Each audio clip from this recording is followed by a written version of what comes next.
So what we would like to talk here in this panel, I would say that the best thing is that I introduce a question and then we have a conversation between different economic models, international models of economies, and so they can maintain a conversation without my role of moderator. I will, if you need me to moderate, I will try to do it the best. But I hope we have a fluid conversation between us. We were supposed to have here a representative of Spain, so as we don't have it, and being my person, the responsible of the Galician Regional Development Agency, I will give some figures of the Galician economy, so that can be a beginning, so all of the representatives can make the same approach of their economies and which are the main industries in every of the countries that are being represented here in this panel. So related with the Galician economy, I would say that we are a population of 2.8 million people. Our GDP is around 70,000 million euros. That means per capita GDP of about 24,000 euros. And we export the 34% of our GDP, and we have a positive net commercial balance, external commercial balance of about 2,000 million euros last year. The main industries we have here in Galicia are textile industry, automotive industry, also naval construction, and all the machinery, and very important also the food industry, both related with fish and with winery, wines, and also milk products. Those are the main parts of our agri-food industry.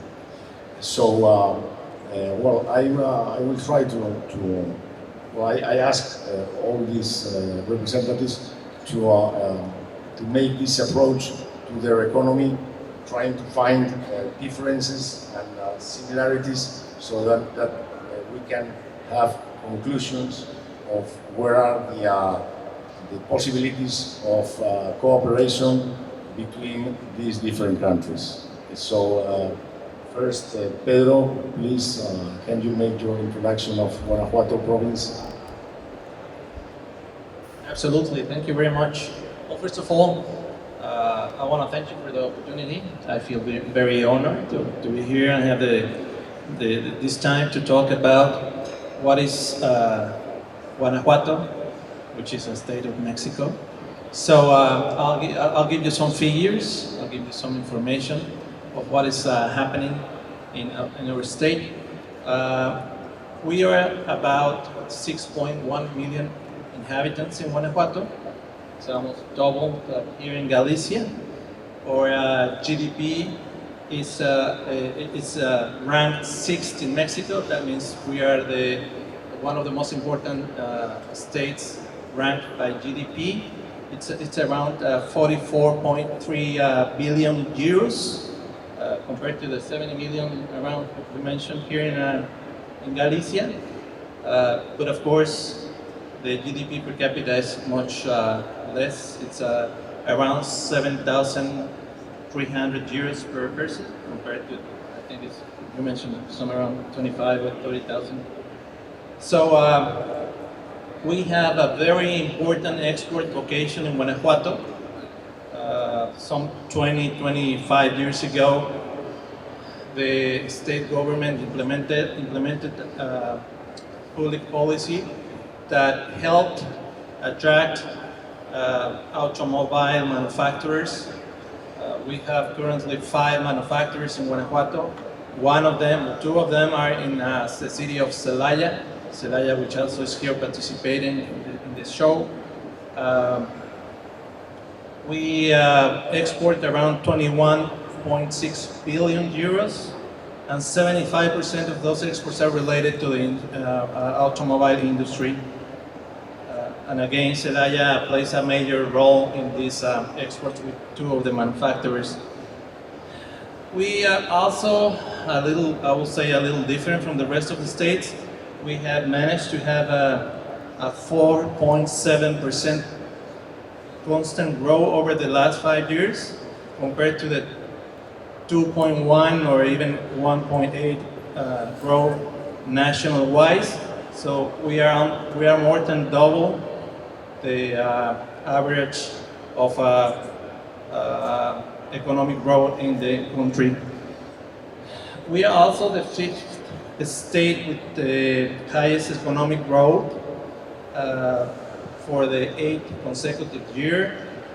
In terms of private investment, which is also a very important key factor for our economy, we attracted more than 1,550 million euros per year in private investment. And that means that around 500 companies, foreign companies, have settled in Guanajuato over the last 13 years, which have also contributed to make an ecosystem for a business-friendly ecosystem. At that rate, that means that we are attracting about 3 companies per month over the last years, since 2006. And that has been made by establishing the ways to attract, to connect companies with those 5 major car manufacturers in Guanajuato. There's also, I don't know if we are time-wise, we're fine, or can I keep going, or? Yeah, another thing that is very similar to this city, to Vigo, is that we are located in a very geographically strategic position. We are in the center of the country, and that means that we are close to the major cities, which is Guadalajara and Monterrey, and that means that in a 400-kilometer circle, we concentrate 60% of the population of the country. We have 80% of the Mexican market, in any sense. 80% of the economy is moved around that 400-kilometer circle. Also, 70% of the international trade is made from that area, and we have more than 2 million and 600,000 people as economic active population. That means people with employment. I have some information about exports that I would love to share, but if we could probably make another question. I think Malca has the other micro. Okay. So I would like to now to go to Portugal, because they are our neighbors, and I think they have been performing over the last years as a great economy, and I believe, and I'm sure, that we have a lot of opportunities to make a big euro region, and to take profit of our advantages. And if we add the advantages at both sides of the frontier, I think we could be stronger inside Europe. I would like to let you introduce the economy of Portugal, but if possible, I would like to know your opinion about the possibilities, the inter-countries relations. Okay. first of all, let me thank you for being this conference on behalf of IMAP. It's an honor for us, and I will try to, because I think Portugal has some similarities with Spain, I will try to give you the figures of Portugal, of the economy, but like a 10-year challenge that it's passing, okay? So from 2009 to 2019, the figures. The national GDP is now just a little bit higher than it was on 2019 because of the crisis. In 2019 it was 175,000 million euros, and now it's 200,000 million euros. So it's not a big growth, but it's because of the crisis that we have been there. Also, the GDP per capita, it's growing about 20% from 2009 to 2018, and it's now we are 10 million people, and it's now about 20,000 euros for person. Okay. Another figure is our deficit. Structural deficit of Portugal was always higher. In 2009 it was 10%, and today it's almost zero. So we are gaining that battle, but that has an effect on our debt. Our debt is very high. In 2019 it was 80% of the GDP, but nowadays it's 120% of GDP. That is the worst thing that we have in our economy. We have to try to deal with that and make some efforts in correcting that questions. Unemployment rate, it's a big win for us. In 2019 it was about 10%. In 2013 it rises until 16%, but now it's only 7%, and it's our goal is to get in 2021 and 5.4%. So it's doing well in that area because of the growth of the economy, but also because there was a lot of young immigration to other countries in the crisis. And that I think it's the wages that are rising. Also, the minimum wage in Portugal has risen more than 30% in 10 years. So we are growing to economy based not on lower wages but in competences and that kind of thing. So it's been an effort. It's been recognized as a good performance from Portugal in the past 5-6 years, and that's the general figures. About the cooperation and between Portugal and Spain, and specifically about from Galicia and north of Portugal, I think we have both everything to win with that cooperation. That's why, for instance, IMAP and ACIMI has joined several years ago in the federation that is Feluga, and we do a lot of work together. For instance, trade missions. We discussed the labor legislation, the collective bargaining, several things that have similar issues in the regions, north of Portugal and Galicia. So it's a win-win situation for us, I think. Yeah, thank you very much, David. I'm glad you see this cooperation opportunity as a win-win relation, same as side, I can tell you that we have the same idea. Well, we have the opportunity to have a unique model, economic model here with us. That is, I'm talking about Israel. Israel has demonstrated, well, they call it the startup nation. So, well, I think yesterday Malka had the opportunity to show inside this trade show, some of the programs they have in innovation. But well, I ask you to tell us which has been the performance and which are the key decisions that the government made to be a unique model. So thank you very much for inviting me to this conference, shall I say, an exhibition. In Israel, we call the startup nation, but the fact is that the startup technology is not penetrate enough in the industry. So this is why the government decided to do something else, to do something different, and this is what I presented yesterday. As for the numbers, I did my homework somewhere.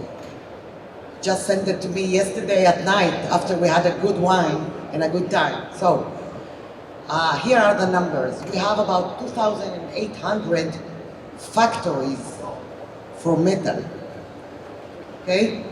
And those are out of 13,000 factories overall in Israel.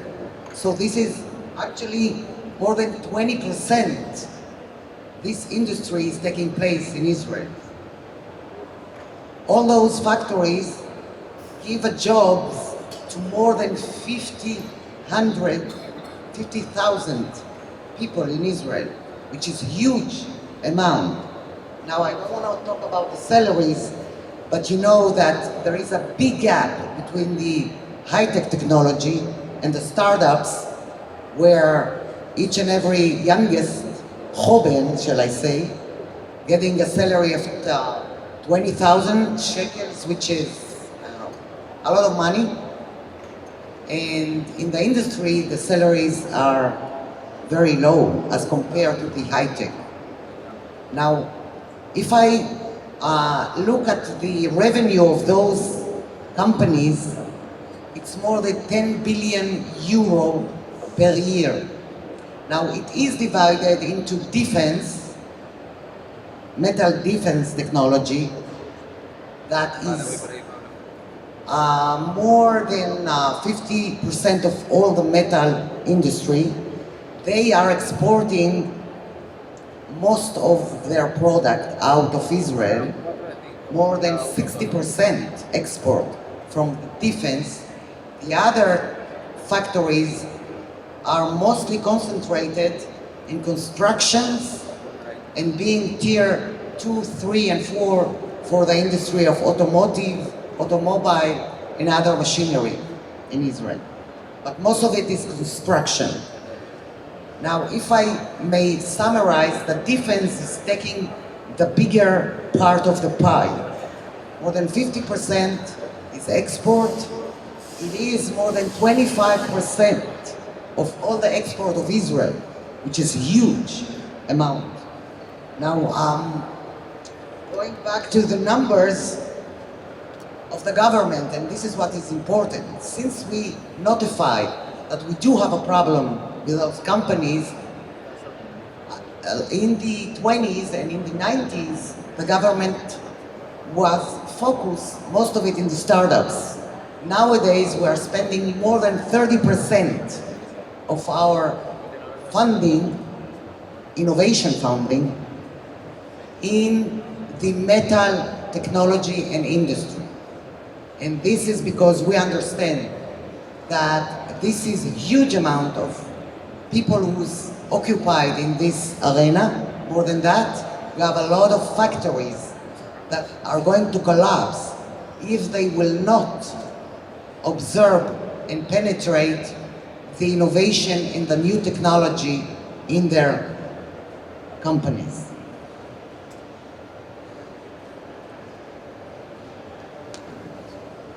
Yeah, well, so now we have Morocco here, Mr.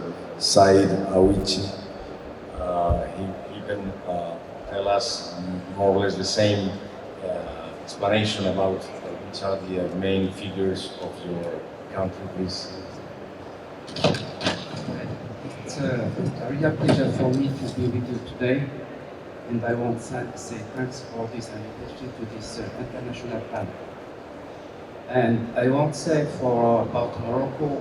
Morocco has gone from the assembler of the cars to producer.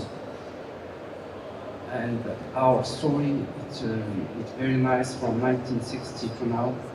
We export to 75 countries, the cars, and our local integration is about 65%. We produce about 65% of the cars in Morocco, and we import 35%. And about jobs, we have 200,000 jobs created only for automotive. And about our capacity of the production is 1 million of cars, but actually we produce 500,000 cars. Next year it will be 600,000, and 2 years later it will be 1 million cars. And we have different training centers because it's very important for investors to come invest in Morocco. He need a good economic situation. He need have some helps from the government, and he need also to have a good organization and a good training centers.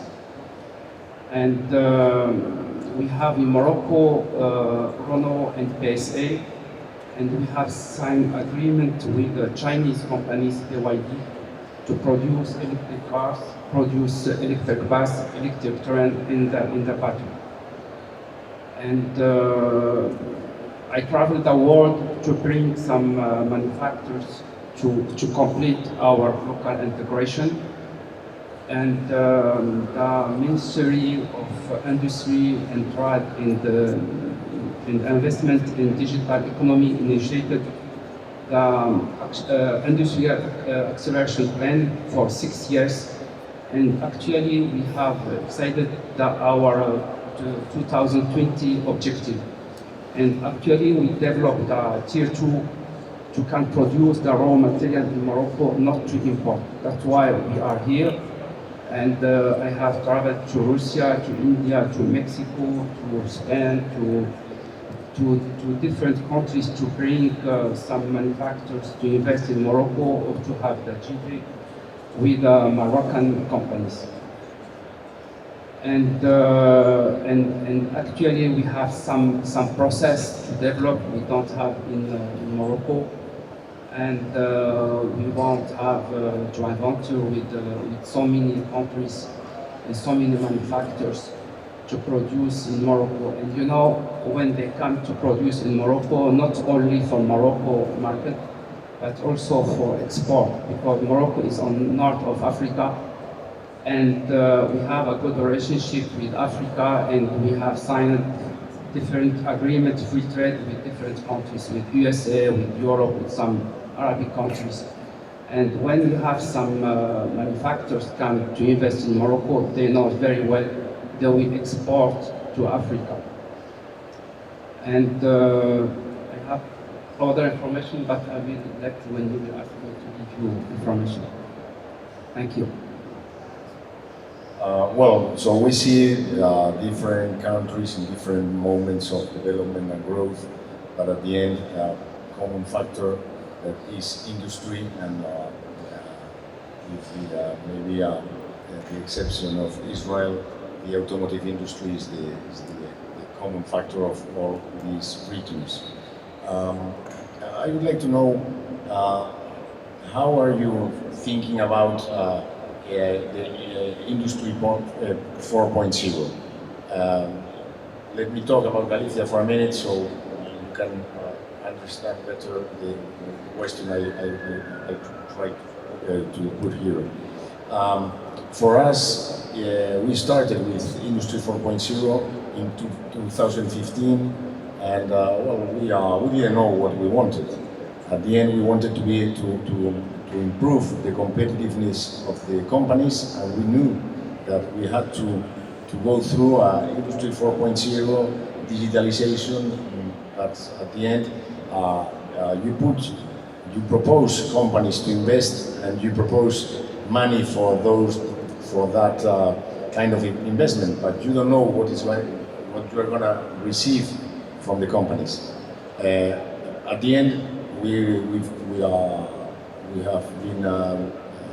have supported very interesting projects, but at the end, I would say that there is a key a key figure, a key decision, and I think for Galician region is to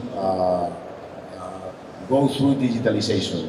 It doesn't matter if you are a big company, it doesn't matter if you have to improve your costs, but you have to think on your client, and the digitalization is not only for production, but also to make a much fluent relation with your client. So from a political point of view, we think we have to put a lot of money, and no matter the kind of investment, but to promote digitalization of every company in our region. That is our point of view.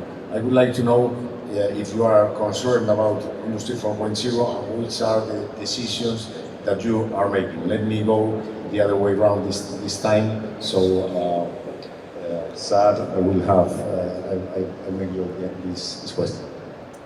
Okay, this is a new technology to save time, to save money, and we are on the way to have a new committee about this, and maybe we will have one ecosystem only for this technology, because it's very important to give this to different manufacturers, to can have all the help from government, or the help of different companies, and it will be one ecosystem and one committee in the AMICA.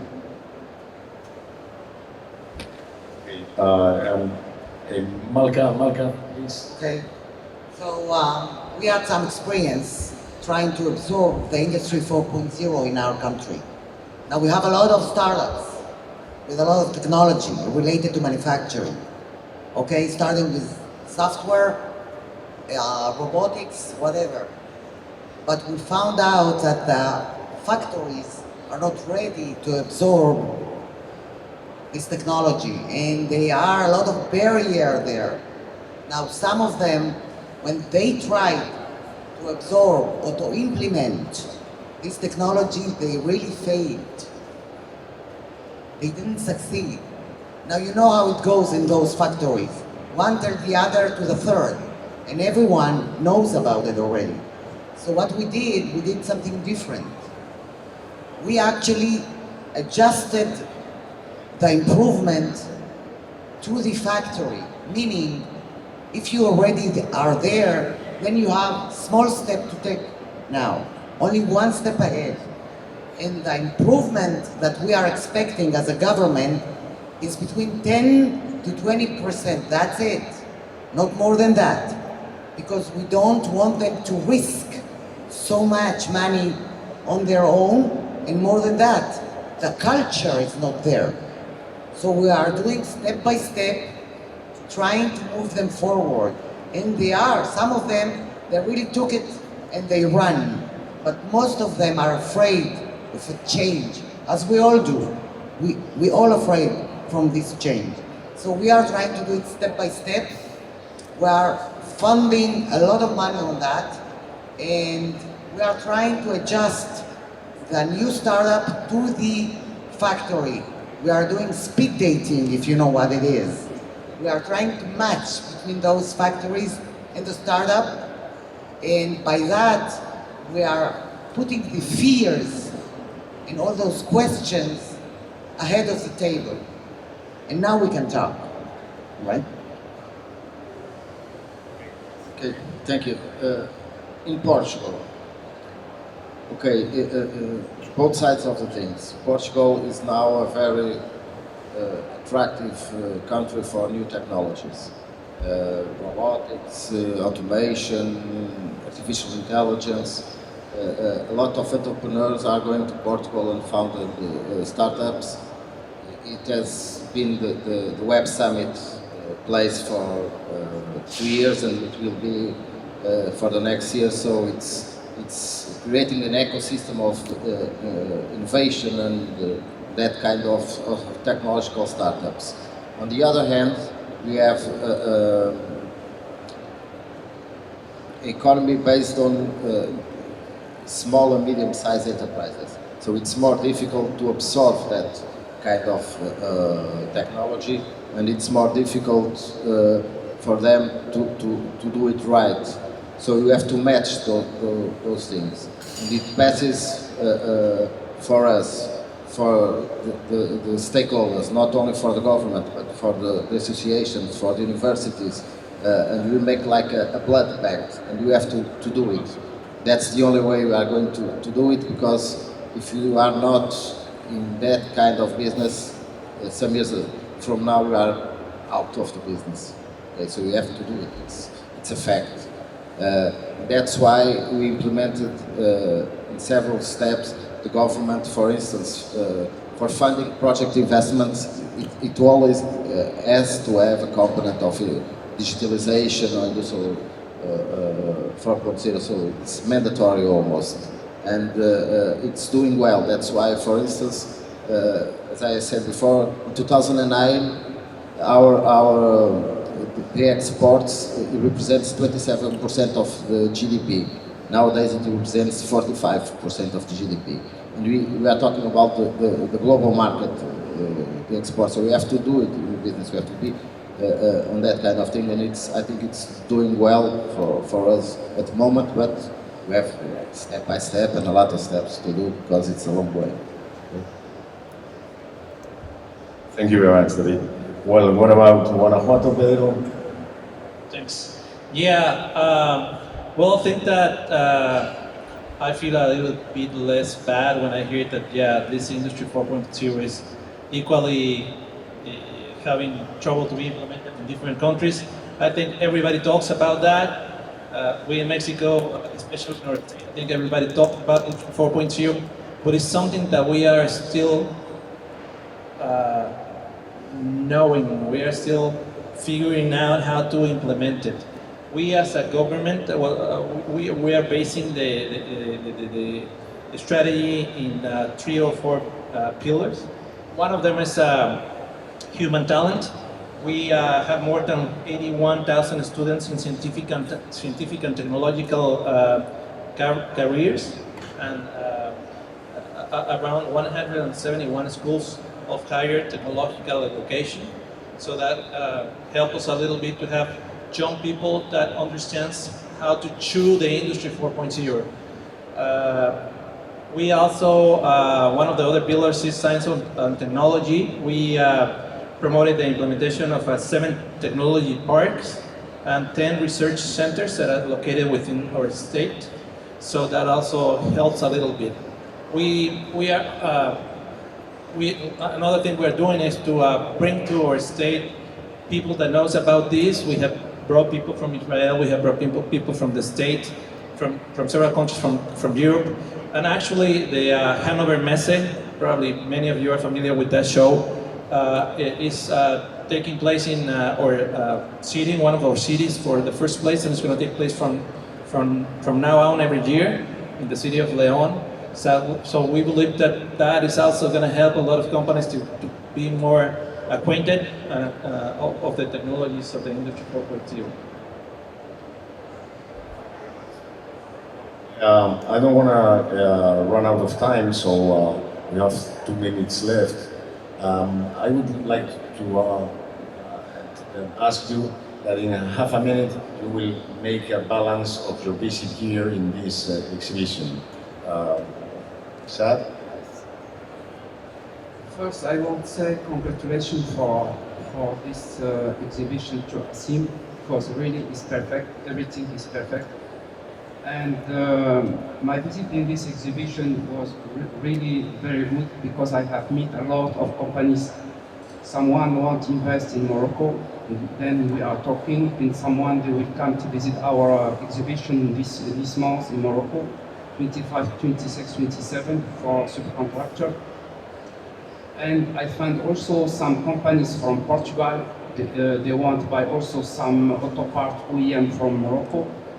And actually we are working, Asim and Amika, to make agreement for the future, to make the forum economic 1 time per year in each country.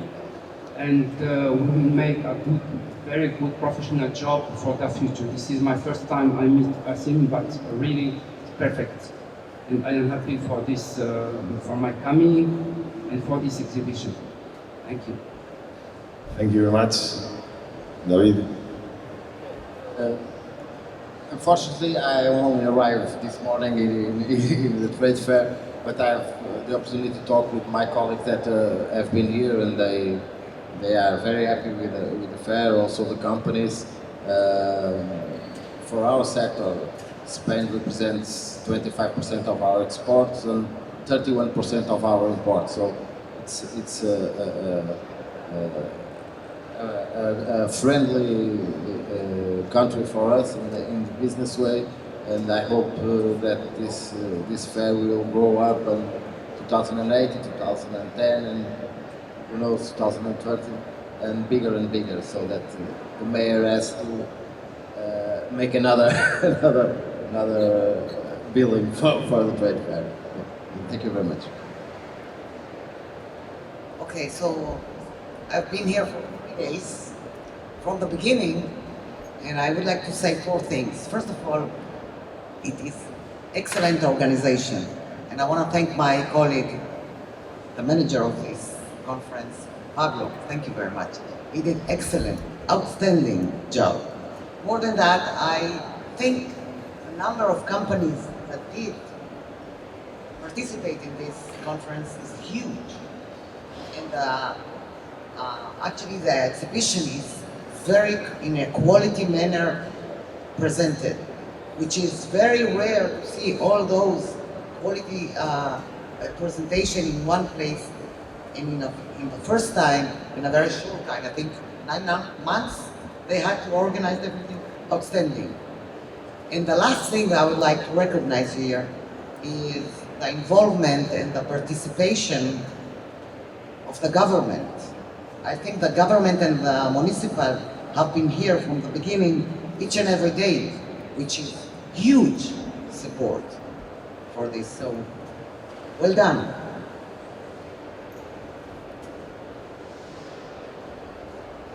Yeah, first of all, I also like to congratulate you. This has been a very impressive exhibition, especially for being the first time it takes place. We are definitely thinking to come again in the next edition.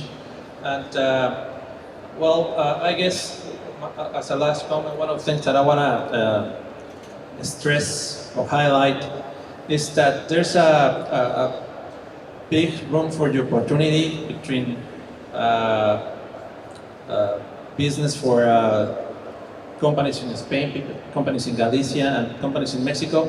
What I find out is that a lot of people probably have heard about Mexico, probably have not heard about Guanajuato state. What I want to say is that Guanajuato and Spain had a 228 million euros of trade. So there's a lot of companies both in Mexico and, well, in this case in Guanajuato and Spain doing business.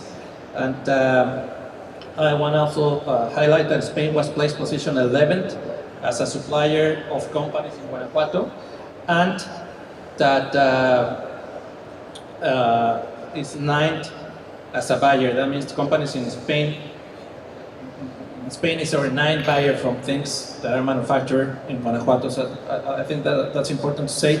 And I'll finish by saying that I guess we have a lot of information about home countries or town cities that we are more than willing to share. So in case anyone has questions or any information, I'll be more than pleased to share. If I had to make a balance also in half a minute of this conversation, I would say that we are in a global world, in a global market, and there are plenty of opportunities. If we visit other countries, we know what are the opportunities to learn about the economic model that the countries are developing, and find the ways to cover the gaps that every economy has. So I think there are a lot of opportunities. We have a good relation with all the countries that are represented here, and I think we should work in performing the market and the trade between the countries that are being represented here. So, well, thank you very much to all of you for coming here and for participating in this conference. Thank you very much.